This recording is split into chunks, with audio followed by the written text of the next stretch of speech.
Now we move to the main order of business of the day,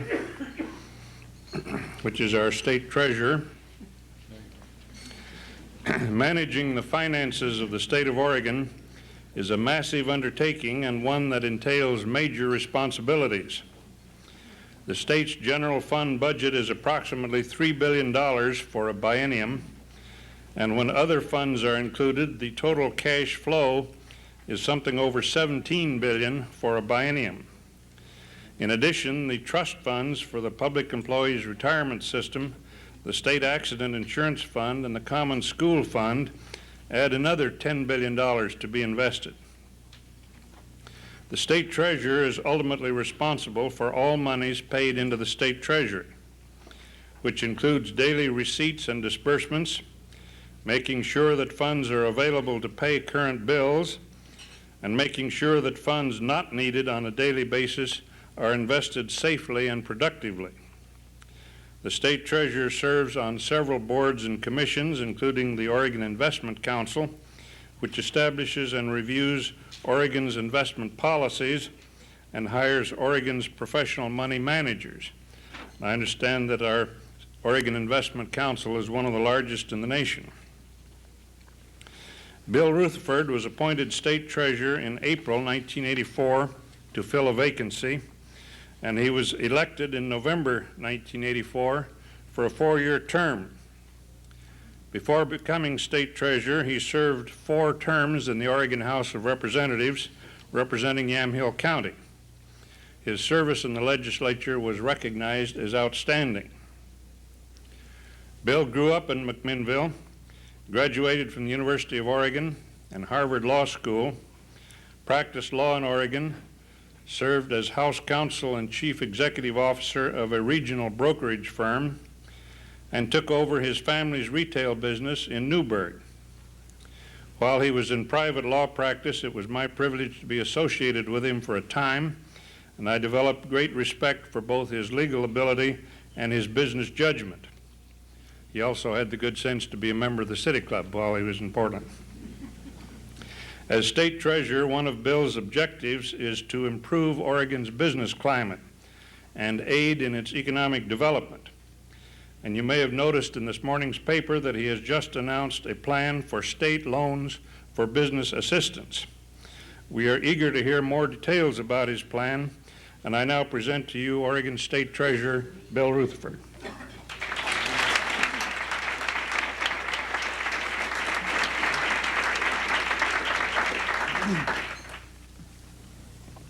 Thank you, Randall, very much. That's the first time I've been referred to as the main order.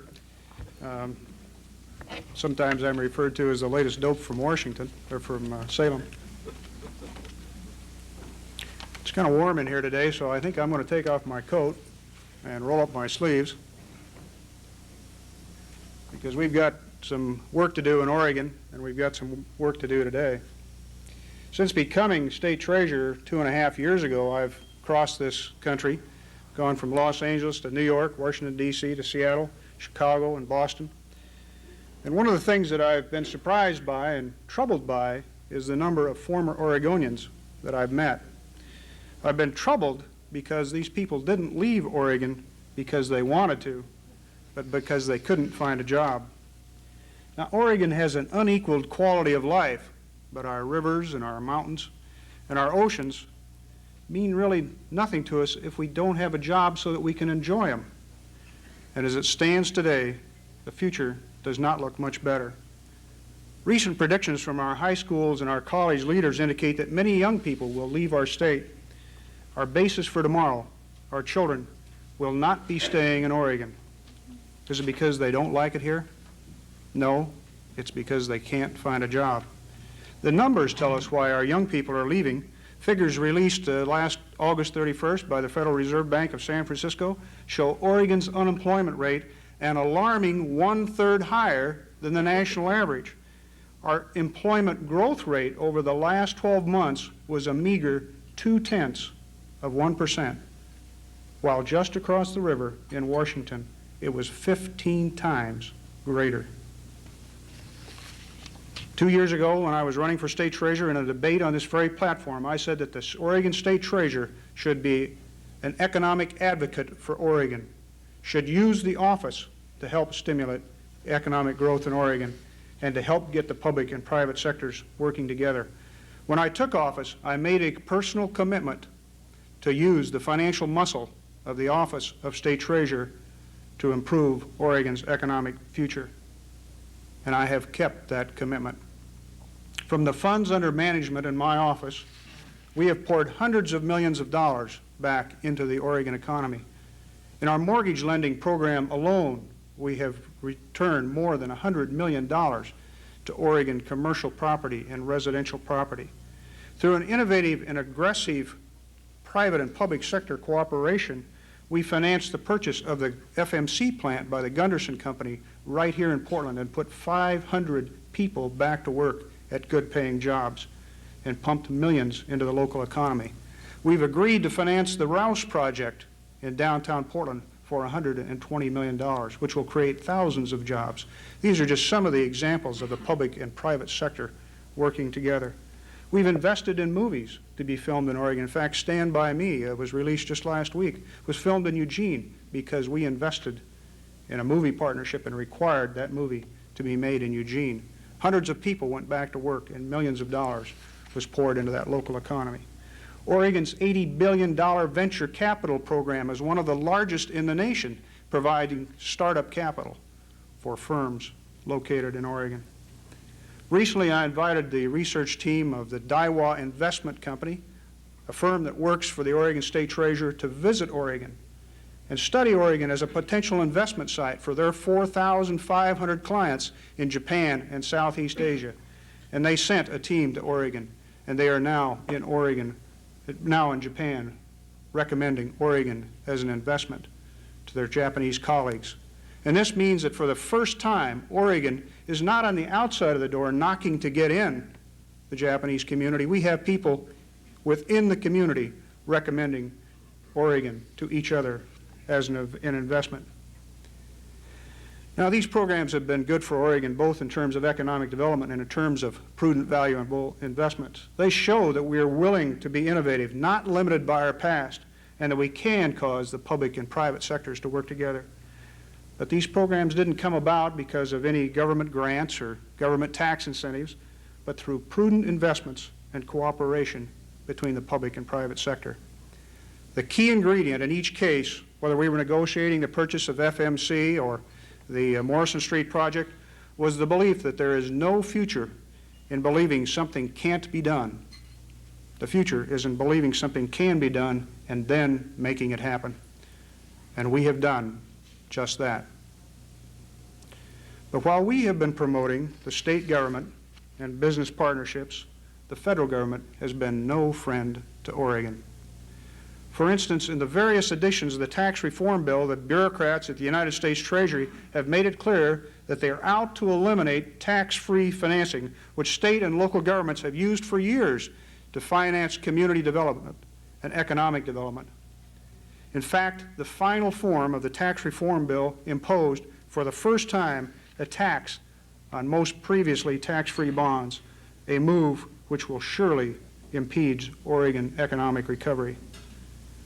The tax bill continues the countdown for the extinction of tax-free financing for state and local government. Now Oregon problems look even more difficult to solve because one of our principal tools for self-help is being denied to us by the federal government. But Oregon still has many assets with which to compete with other states for business. It's long been true that our most important asset is our livability. But as I said, it's difficult to enjoy our mountains and streams and ocean beaches if you're out of a job. So I'm here today to talk to you about a proposal for a broad range of human and economic development programs for Oregon, utilizing the existing network of existing financial institutions in Oregon, a program which utilizes some of our other assets, our fiscal reputation, and our stability. A program which will provide a stable funding source not only for economic development, but for our quality of life. The program is called Build Oregon. There are 4 parts to Build Oregon. The first component of the Build Oregon program is the Build Bond program. And the word build in this case stands for Bring Us Industry and Local Development. Bring Us Industry and Local Development. The objective of the Build Bond program is fourfold. The first is to create jobs. The second is to promote growth of existing business in Oregon. The third is to allow us to compete for economic development in the worldwide markets. And the fourth is to improve the quality of our life. It is unique, it's innovative, and it's powerful. It will help make Oregon number one, not 37th or 42nd or 45th, as some business climate reports say that we are. Build Bonds will offer a program of acceptable incentives that will provide benefits to companies in Oregon as well as those seeking to locate in Oregon. The Build Bond program will be self-supporting. Worldwide financial markets may be utilized to achieve diversified funding at advantageous rates. Earnings will provide the funds to operate the program. Let me give you an example of the power of the Build Bond program. Last year, Oregon lost RCA Sharp to the state of Washington. Why? Because Washington offered millions of dollars of incentives to RCA Sharp to locate there, and these were tax-driven incentives. But we, as Oregonians, have not wanted to provide tax incentives to new businesses to move to Oregon, particularly at the expense of existing Oregon business. Under my proposed Build Bond program, Oregon can be competitive without favoring one company over another. The program offers any business below market rate financing with flexible repayment terms. And we could have competed for RCA Sharp without a tax incentive program. The Build Bond program will stretch to fit our real needs. The program allows small businesses to borrow as little as $25,000. It would allow medium-sized businesses to borrow as much as $10 million with no big bureaucracy, no cost to the taxpayers, and no arbitrary distinction between one size business over another. This program will be available to Oregon business as well as business that are seeking to locate here. After all, economic growth doesn't just mean bringing in new firms. It means expanding and stabilizing existing business. And studies show that most of our employment growth will come from firms that are already located in Oregon. Now, the authority for Build Bonds will also make it possible to create an Oregon Export Development Fund. Foreign trade means jobs for Oregon. In an increasingly global economy, Oregon is located advantageously on the Pacific Rim. Oregon has products to be sold and ports to be used, but the missing ingredient is capital to tap those markets. The Oregon Export Development Fund would be designed to provide financing for agriculture and business exports, which small to medium-sized firms often find difficult to obtain. Now, economic growth requires many elements. Basic and vital among these elements is an infrastructure system that provides a sound foundation of important public services. To finance these services, the second part of the Build Oregon program is LIFT, Local Infrastructure Financing Trust. The Local Infrastructure Financing Trust will help provide low-cost financing for streets, water, sewer, and other facilities that are required for economic growth. LIFT will utilize a variety of financing methods to generate funds that will be loaned to communities, ports, and local districts.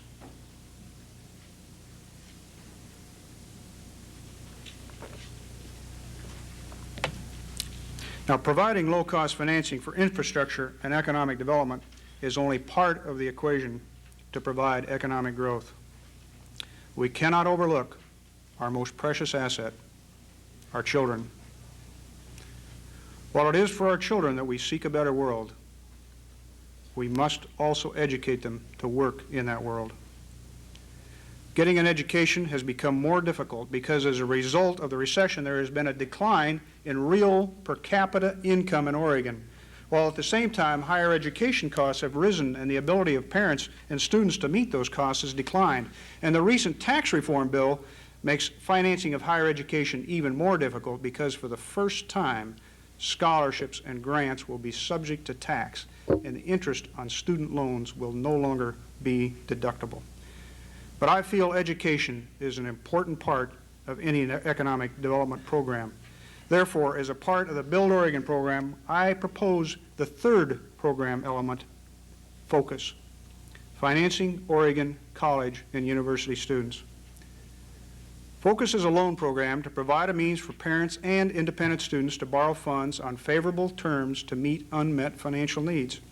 Focus will provide loan funding by use of revenue bonds secured solely by program revenues. Focus will help Oregon achieve its goal of educating its youth and become economically competitive.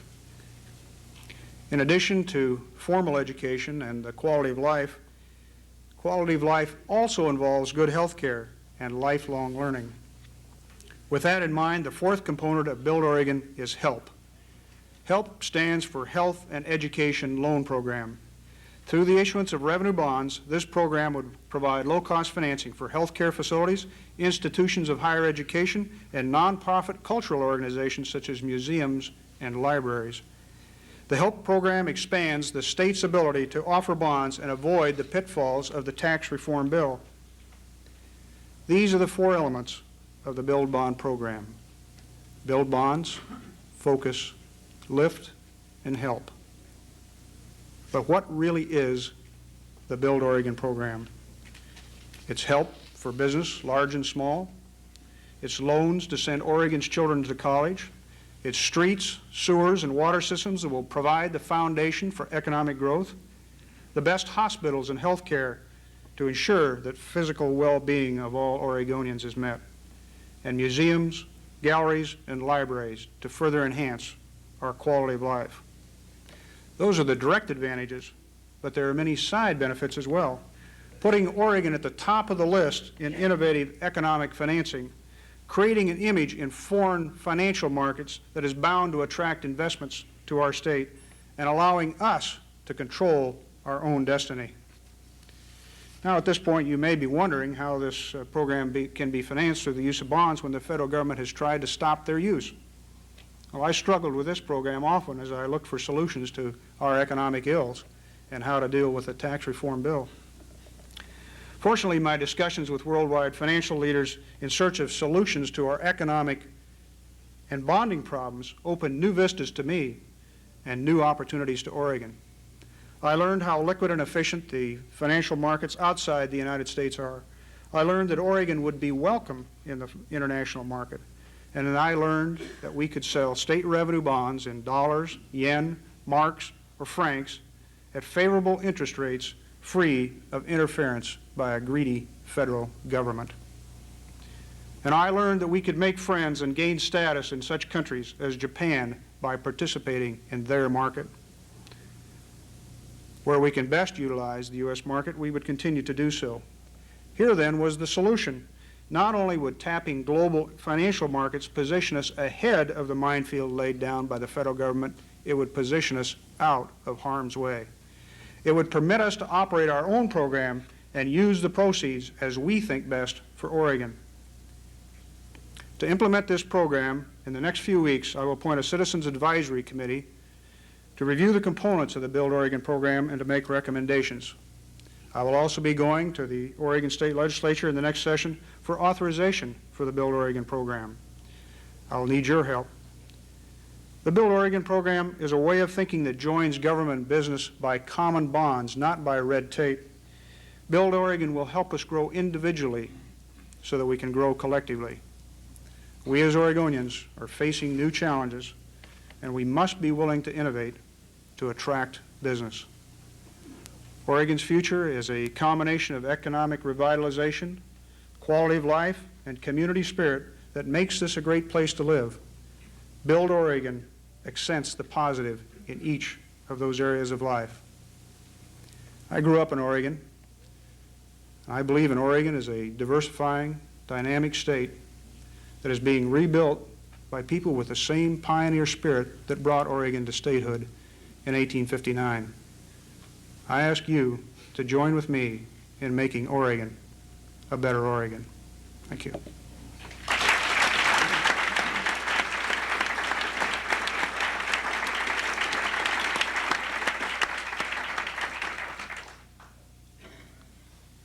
Thank you, Bill. We come now to the discussion period, and as is our custom, our first question will be asked by our board host for the day, Charlie Alcock.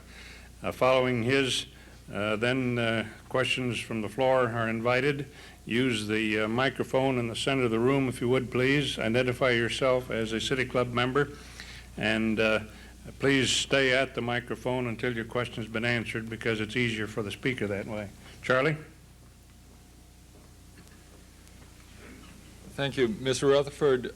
It seems like what your proposal is addressing is a state of Oregon bank that may be in direct competition with the private financial institutions. How do you envision your relationship with the existing financial community? That was one of the first questions that, of course, came to mind when you're setting up a bonding program. But I stressed in my speech that this program is a cooperation between the public and private sector, and this program cannot work without the existing financial institutions. If you remember, I mentioned that in my speech, that the existing financial institutions would be utilized because they will qualify the people for the loan programs. They will establish business relationships with the companies that are seeking to do business so that the banks will benefit. The banks will presumably charge some fees, but they will also develop some existing relationships. It really is dependent upon the public and private sector cooperation, because the total number of people that we plan to hire to administer this program is 3 in my office and 12 elsewhere in state government. I'm Bob Go ahead, Shoemaker, Bob. a member of the club. Bill, I congratulate you on your very thoughtful and innovative program, and I really hope it works. You write that man's name. Yeah. I'd like to understand a little bit how the numbers work. Are we going to be using the several billions of dollars that are now invested in other securities to fund this? I thought not. So what you're doing then is borrowing on the strength of the state of Oregon's credit abroad and then relending for these programs. And you think that the repayment of the loans will fund the borrowing so that there won't need to be any draw upon state financial resources to do this? Have I got that straight? Okay, can I explain it up to that point? Yeah. If there's more to your question, I'll take that later. There are two major aspects in the office. State Treasurer does a lot of things, but one of the things that I do is manage as investment officer, manage the state's investments. I call that the asset side of the office. I'm also responsible for the state's credit, the issuance of bonds, and making sure that the state is creditworthy. I call that the liability side of the office. The first things I discussed, the investments that we'd made in Oregon, came out of the asset side of the office. Those have been prudent investments. They return a good income to the state. This is going to come out of the liability side of the office, and we will issue revenue bonds in financial markets, and then we can make loans because we can issue those bonds at rates, mark them up enough to cover our expenses. That's why it's not tax driven but self-supporting, and relend that money to qualified lenders at lower rates than they could get in the marketplace. Now, the emphasis there, it's revenue driven, not tax driven, and so since it doesn't depend upon tax grants or government subsidies, the people naturally will have to be credit-worthy borrowers. That's where the banks come in. The banks also will have some money in these loan packages. They'll lend a portion of it, and we'll lend a portion of it. They will generate a revenue stream, but they have an incentive also to lend to qualified people. From the revenue source, the repayment of the loan and the interest on that, we will then repay the bonds. So the faith and credit of the state is not behind this. In other words, if a particular lending program doesn't pay out, that's the loss of the ultimate lender, the foreign bank or whoever it is. It's not the state that is going to have to stand behind that. That is correct. The state is not backing it with a full faith and credit of the state. However, these will have to be well-qualified programs to be attractive to any purchaser. And so we anticipate that we will use such credit enhancements as letters of credit for the borrower himself, and perhaps a wraparound letter of credit for the entire bonding program, such as we used in the DVA offering last fall, the Department of Veterans Affairs offering last fall, a wraparound letter of credit which will make these attractive investments for borrowers and also lower the cost of acquiring the funds.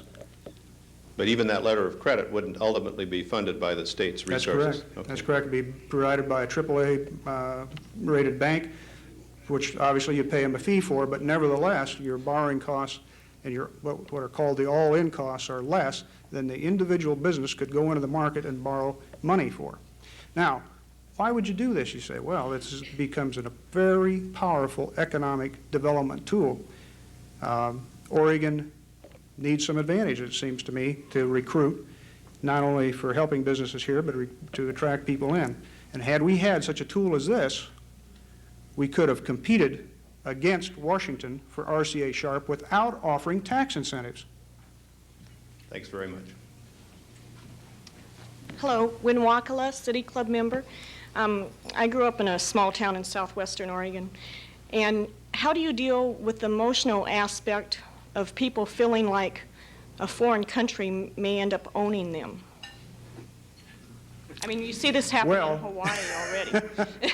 Have you heard of the Japanese co-prosperity sphere? There is some question as to whether or not the United States has become part of that. Certainly Oregon is within the ambit of it. We're going to see the global markets, the financial markets are becoming more international.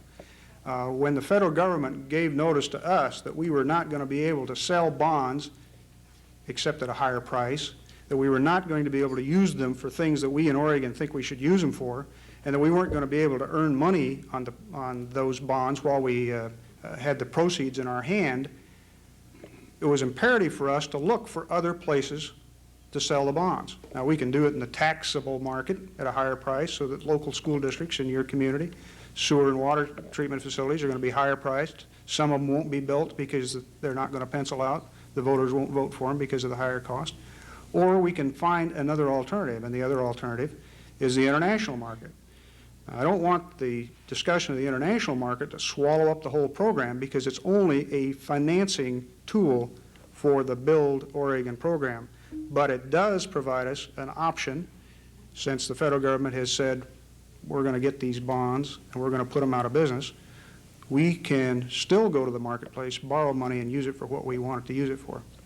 This won't require citizens' vote approval? These programs will require a vote of the legislature to authorize it because, as you can see, it's obviously a very innovative program. So they will require a vote of the legislature. In the event that the legislature decided to provide further enhancements, for instance, involving general obligation bonds, which they might do for very large businesses, they would have to go for a vote of the people. But the program envisions going to the legislature for a vote. I hope it works. Good luck. Thank you. Dave Jones, City Club member. Bill, I'm asking this. This is a digression. As a former realtor and as a veteran, what's happening in the veterans program these days? The Department of Veterans Affairs, as you know, has continued to undergo financial problems. The bonds that are issued under that program are general obligation bonds, different from the ones that I'm talking about here, so that the state of Oregon stands behind the bonds. So the purchasers of the bonds can expect to be paid when they're mature. The department itself has done a lot of work and a lot of structuring to get their financial house in order, but they still have a ways to go. Particularly the problem I think that's bothering them is the properties that they have taken back on foreclosures. That, I think, is their biggest part of their problem. They've trimmed their operating expenses, and they've done a lot of other things to get their expenses in line with their revenues. But the biggest problem they have is what they're referred to as the state-owned properties. Now, this program is different from DVA, and that's the thing I think that is critical. DVA is a general obligation bond. These are revenue bonds. DVA got into its problems in the 70s when it was a time that the state allowed other departments and agencies and state governments to do their own bond offerings. They went to the market whenever they wanted to. I don't know if they even sent a letter to the state treasurer. They might have. But in 1981 and 1983, the Oregon State Legislature said, we're going to bring all this under control of the state treasurer. And this program is a continuation of that policy because the state treasurer will be responsible for the credit enhancements required, responsible to see that the program is on a proper funding basis. So I think you've got an entirely different program here than the DVA. Dan, I've been waiting for you. What took you so long? I wouldn't want to disappoint you, Bill. Dan Goldie, City Club member. You've been addressing one this is really my query comes for two reasons. One, the general impression that the state is overextended because of veterans bonds and other items on its general obligations, which then conveys an impression of not being a credible borrower.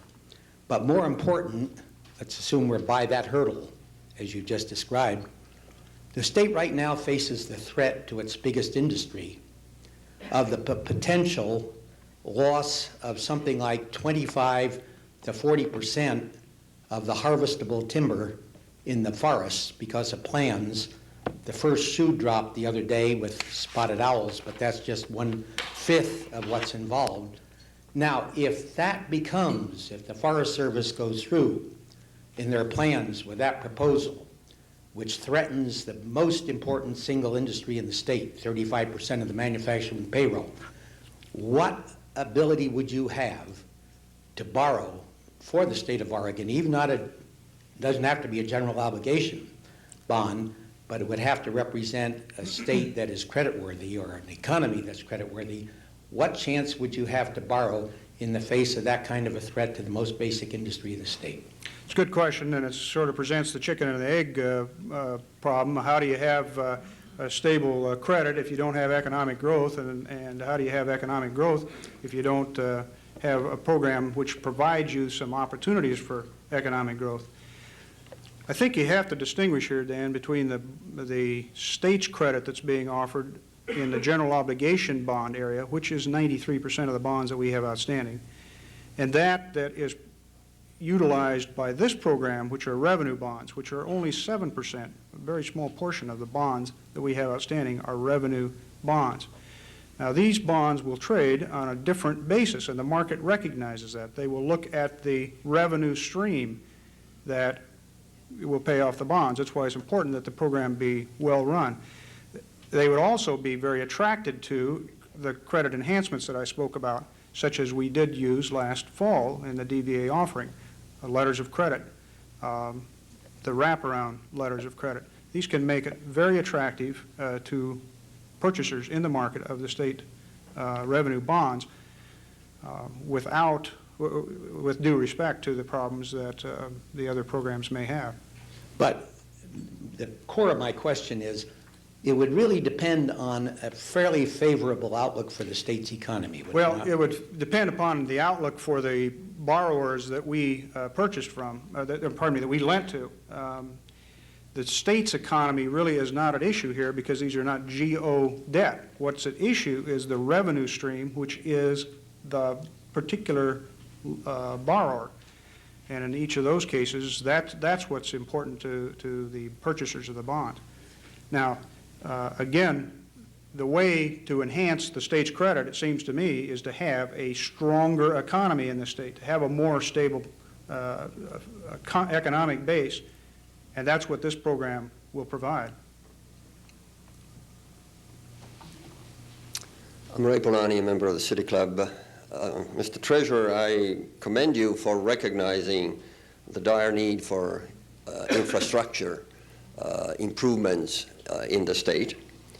But I noticed that your LIFT, your local infrastructure financing trust, does not include transportation. I'm assuming that that's because of the Highway Trust Fund or the Gasoline and Registration Tax Fund. However, that does not take care of railroad branch lines abandonment in the state, which create a problem for freight hauling. And also, of course, it does not take care of local transit capital improvements. And borrowing is probably not a good solution because you have to repay when you borrow with interest. Are you favoring equal access to the transportation fund by all sources of transportation? Or what are you suggesting for transportation? Well, the first thing I think you have to remember here that this is not a government grant. It's not tax-driven. Each of these borrowers have to be creditworthy and have the ability to repay the loans. Otherwise, the whole program is placed in jeopardy. So I think that's your first criterion. It's not a program which is going to solve all problems, and I don't advertise it as such. It does not make the state the employer of last resort. It's not designed to be that. It's designed to be a stable funding package. How are you going to address the transportation problems then? Well, as I Infrastructure. As I just indicated, the ability to borrow is going to be conditioned, first of all, on your ability to repay, you see. So if you have a program which cannot repay, it's probably not going to be a qualified borrower. Now, But do you recognize the need for infrastructure, for transportation infrastructure improvement in the state? Well, certainly. This program cannot solve every problem in the state because it must stand on its own. I didn't, very clearly I said this was not tax-driven, this is revenue-driven. I understand. I want you to And so clarify. when you establish a matrix like that, some people are going to be in and some people are going to be out. But the program itself, the core of the program, is going to be a powerful economic development tool for the state. Thank you. Bill Weber, City Club member. Mr. Rutherford, I'd like to commend you for your initiative and your hard work in organizing this program and presenting it.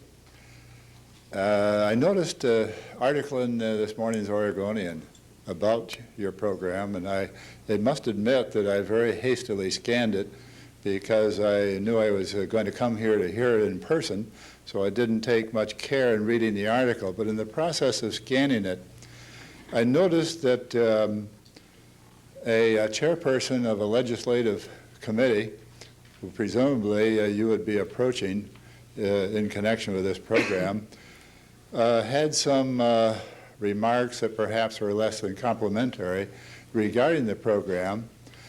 And my question to you is, first, is my impression correct? And if it is correct, then would you care to take this opportunity for a rebuttal by rephrasing for the benefit of everyone here, including myself, the questions that this chairperson had and your response to those questions?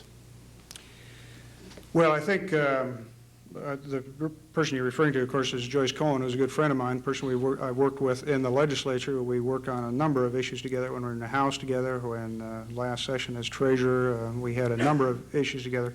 I obviously can't speak for Joyce, but I know that she didn't have an opportunity to see the program in its entirety before she was asked to respond, and I know how that works too. They call you up on the phone and say, what do you think about this? Well, so you have to say something. But I think when she has an opportunity to review the program, she'll see it meets the very needs, the very problems that she was concerned about, many of which have been discussed already here today. The basic and fundamental question is, should you use the liability side of the state to help stimulate economic growth? Well, I want to be real clear about this program. Elements of this program exist in the United States today. No one has put it together like this. No one has put it together on a basis that it's revenue-driven. Some states have things like this, but they're tax-driven. Even the progressive state of, the well-known and progressive state of Mississippi has obtained authority this year to sell in the international markets. Now, these ideas are floating around, and I assure you that the report of this speech will hit the capital markets, and other states and financial advisors to those states will be talking about this activity. Oregon can be there. They can be there first with a powerful economic tool, or we can watch the other folks pass us up. Thank you. Bob Wheel, member. I have a follow-up on Dan Goldie's question, and mostly for my own information. What is the total bonded indebtedness of the state of Oregon and its agencies and its creations? In other words, how much do Dan and I owe? Well, I can't look into your personal pocketbook, but so far as your state debt is concerned, it's a little over $3,000 for every person in the state. What's that total out to? It's around $7 billion, of which about $6.3 billion is geo debt, and the remaining $700 million is revenue bonds, which is what this program is, revenue bonds. Does that include municipal bonds? In other words, the No, that's creations of the that's state? the state debt. That's the state debt, Does not include not the municipal debt. But the municipal debt would be very small in compared to that, because the biggest part of the debt that the state of Oregon has outstanding is the Department of Veterans Affairs. That 93% that I talked about is the Department of Veterans Affairs. Thank you. I'm Bob Willis, a member. I noticed many of the projects you mentioned at the beginning of your talk were projects funded very heavily out of the PERS system. Yes. What's your intended role, or what do you see as of that funding source in this program? Well, PERS is not part of this program. PERS, the examples I gave to you were to show what I had done in furtherance of my commitment to help get the economy moving. Again, when I say I, I'm talking about the staff, the Oregon Investment Council, but nevertheless, things that have been done under my administration. There is a limit, however, to what you can do under that program, because, for one thing, the program is a fiduciary responsibility. It's got to return a good market rate of return. Now, when RCA Sharp was considering coming to Oregon, the comptroller of RCA Sharp called me. He said, I understand that you have some funds under management. What can you do for us to get us into the state? And I said, well, what would you like us to do? He said, well, I'd like you to loan us a lot of money. I said, well, how would $100 million do? And he said, well, that's pretty impressive. Could you do 150? And I said, yes. Well, he said, now you have my attention. Could you do that at below market rates? I said, no, we can do that at market rates. Well, he said, I'm sorry, we can do that well elsewhere. We're not interested. End of conversation. So out of the asset side of the office, you can't do all the things you'd like to do. But in this program, when the fellow called, we could, under this program, provide below market rate interest, provide economic incentives that don't cost the taxpayers money like the programs in Washington did, and don't penalize existing businesses. And we would have their attention.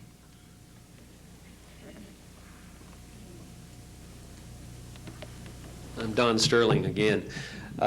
Looking at a very narrow part of your program, Mr. Rutherford, the loans, the focus program, loans for educational, for students and for cultural institutions. Where's the revenue, given that every cultural institution in Oregon runs a deficit and has to balance its books by raising contributions from its supporters? Well, first of all, Don, as I said, if they can't repay the loan, the window's not going to be open. That's because these are revenue bonds and it has to be a stable funding program. However, these institutions do have revenue streams, and in the states of Illinois, and I believe Massachusetts, if I'm not correct, I'm not sure they've done it yet, but I think they're going to, they have, and the credit markets have accepted the creditworthiness of paying off the bonds through future program revenues. Standard & Poor's has provided ratings for such bonds. It is done in the marketplace, and it's doable. I want to mention one other thing before I forget about it, and that is that you have in front of you a program, a little brochure here, which outlines the program. And in it, there's a form which says your comments, recommendations, and suggestions. And we sincerely want those. As I said, we're going to take this to a citizens advisory panel to get input from people such as yourself that comments about the program, how it might run, how it might be improved and enhanced. That's in here. I'd like you, if you would, to make any comments that you have, leave it at your place, and we'll pick it up afterwards. Also in there, you'll find a build bond button. I'm glad to see that this gentleman down here has his on. I hope the rest of you will have it on and show your support for the program and for economic development in Oregon. David Mayer, City Club member. Mr. Rutherford, perhaps this is my lack of sophistication in the financing markets, but it sounds like your entire program is premised on the state's ability to get these revenue bonds at below market rates or significantly enough below market rates that it would be attractive to developing business. And perhaps you can explain how the state of Oregon, when its full faith and credit is not behind the bonds, but the revenue stream from the bonds rather is supporting them, how do you go about getting or being able to get below market rates or being able to offer below market rates when commercial lenders can't? What you're suggesting is that the state of Oregon would be lending money at rates below what commercial lenders can do. Mm-hmm. And how does the state of Oregon, through these revenue bonds, how is it able to do that? Well, there's a variety of reasons. For one thing, if you go down to the bank and you say, I'd like to borrow $10,000, they get to look at what their costs are, and they'll probably charge you a front-end fee, and they think about what your creditworthiness are and whether they can get their money back, and so they peg the interest rate kind of that way. That changes if it's $10,000 or $100,000 or $1 million, but the rules are kind of pretty much the same.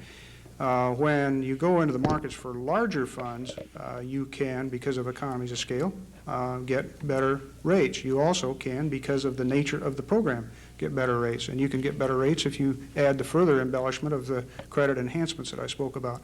So you can bring the rates down. Okay, then my second question is, this program obviously depends heavily on the participation of commercial lenders. What's in it for the lenders? If they are participating financially, would they be participating at the same below market rates, and how would they be compensated for the differential? Well, the way the program would work, you would come into your local XYZ bank, said, I'd like to get a loan. They'd sit down, they'd pencil down and say, well, gee, cash flow, you know, at the current interest rates, it doesn't look all that great, but if we had could lower some of the expenses, it would look a whole lot better. And so they can make their loan at whatever their interest rate is, at the current rate in the market, prime plus 2 or 2.5. They can look at what the effect of the lower interest rates from the state would be, and you might very well see that you have a viable opportunity that you didn't have previously. What does the bank get out of it? Well, they're going to get a loan that they didn't have before, because they wouldn't have made the loan. They're going to get a loan fee that they wouldn't have had before because they wouldn't have made the loan. And they've got a client relationship, a customer relationship. And presumably that company, because that's part of the program, is going to hire some people who are going to want to have a checking account. And they may want a car loan, maybe not at 2.9%, but a car loan. And so, you know, the state economy gets a little better. Now, I think most of the banks in the state have a strong commitment to economic development. And I think they can see the advantages of economic growth to them generally, but they can also see it in the specific client relationships. Thank you. Our time has expired, so we'll have to call our meeting closed, and we appreciate very much your coming with us, Bill Rutherford, and hope that your program is successful.